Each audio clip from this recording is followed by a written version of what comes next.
कई बार ना किसी व्यक्ति से या हम सभी से पाप हो जाता है, कुछ हो जाता है तो व्यक्ति सोचता है कि किस प्रकार वह शुद्ध होगा।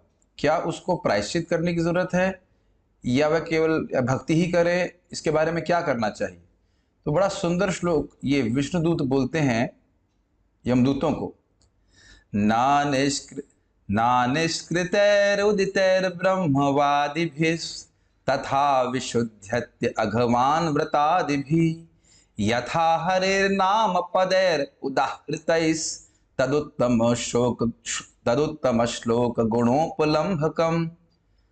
उम्मीद है कि आप लोग को श्लोक दिख रहा होगा। ये थोड़ा छोटा दिखाया गया है, हमारे एडिटर्स को बोलूंगा कि थोड़ा सा बड़ा दिखाएंगे। एनीवेज, तो कह रहे हैं कि ब्रह्मवादी भी अर्थात मनु महाराज अन्य ऋषियों के द्वारा उदितैर, उदित का अर्थ होता है बोलना, बतलाए गए ये करो।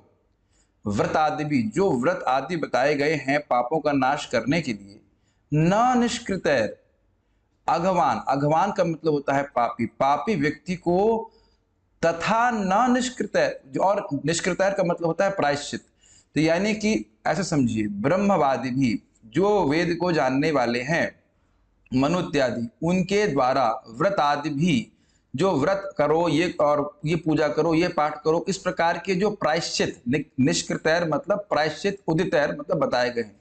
यानी कि मनु महाराज इत्यादि के द्वारा जो व्रत आदि स्वरूप प्रायश्चित बताए गए हैं, उनसे अगवान न तथा विशुद्धति, उससे जो पापी व्यक्ति है वो उस प्रकार से सुखी शुद्ध नहीं होता है। मक्का गए, मदीना गए, बन के आए काजी, पुरानी आदत नहीं गई, रहे पाजी के पाजी। समझ रहे हैं ना ये बात? और दुनिया में देख रहे लोग बहुत व्रत कर रहे हैं लेकिन कोई सद्गुण नहीं आता है। किस प्रकार से शुद्ध नहीं करता, मतलब शुद्ध करता है लेकिन उस प्रकार से शुद्ध नहीं करता, यथा जिस प्रकार हरिर नाम पदैर उदाहृत। उदाहरित का मतलब होता है बोलना। जैसे आप बोल रहे हैं हरे कृष्णा बोल रहे हैं, मन ना लगे लेकिन हरे कृष्णा बोल रहे हैं। हरिर नाम पद, भगवान हरि के नामों का उच्चारण अगर कर रहा है व्यक्ति, तो उस प्रकार से शुद्ध नहीं करते। देखिए दो तीन बातें। एक बात यह है कि व्रत करने में बड़ी कठिनाई होती है और लाभ उतना मिलता नहीं, क्योंकि भगवान के प्रति प्रेम जागृत नहीं होता है। और भगवान का नाम उच्चारण करना सबसे आसान है, एक बात ये। और दूसरी बात ये कि सबसे अधिक शुद्धि करने वाला है। और क्यों शुद्धि करने वाला है? क्योंकि सारे पापों का मूल है अविद्या, भगवान से प्रेम ना होना। और प्रेम को जागृत कराने लगता है तो व्यक्ति स्वाभाविक रूप से पापों से मुक्त हो जाता है। ऐसा क्यों कह रहे हैं? तो कह रहे हैं तद उत्तम श्लोक गुणोपलम्बकम। भगवान का नाम उच्चारण करने से भगवान के जो उत्तम श्लोक हैं, जिनका श्रवण कीर्तन करने से व्यक्ति तमोगुण से, अज्ञान से ऊपर उठ जाता है, तो उनके गुणों का स्मरण कराते हैं। तो आप स्पष्ट समझ में आ रहा है ना आप लोग को? भगवान का स्मरण हो रहा है मतलब भगवान से प्रीति हो रही। तो भगवान से प्रीति हो रही है तो स्वाभाविक व्यक्ति रूप से पापों से मुक्त हो जाएगा। तो कृष्ण का भजन करना चाहिए इस संबंध में। लेकिन मन में संदेह हो सकता है कि अरे हम तो नहीं देख रहे कि भक्त लोग तुरंत पापों की वृत्ति से मुक्त हो जा रहे हैं। तो देखिए, समझिए इस बात को। ये फोटो दिखाई जा रही है एक फैन की। जैसे ही फैन का बटन बंद किया जाता है, तुरंत ही माना जाता है कि फैन बंद हो गया है। कुछ अभ्यास की वजह से कुछ समय के लिए फैन चलता है। समझ पा रहे हैं इस बात को? तो पहली बार किसी ने कृष्ण बोला तो अनंत जन्म के उसके पाप नष्ट हो गए।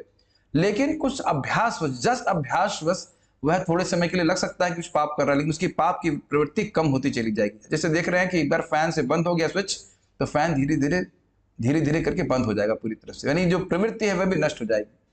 तो आप समझ सकते हैं, ये देख रहे हैं एक भक्त हरे कृष्णा बोल रहे हैं, हरे कृष्णा बोल रहा है, उसने सारी तपस्या कर ली है, सारा शुद्धिकरण हो गया, उसे और कुछ करने की जरूरत नहीं है।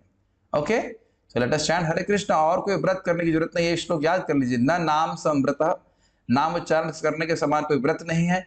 न नाम सम यज्ञ, इसके समान कोई यज्ञ नहीं है। और ना नाम सम तप, इसके समान कोई तपस्या नहीं। तो इसीलिए हम लोग सब लोग उत्साह से अब हरे कृष्ण मंत्र का जप करेंगे। हरे कृष्णा।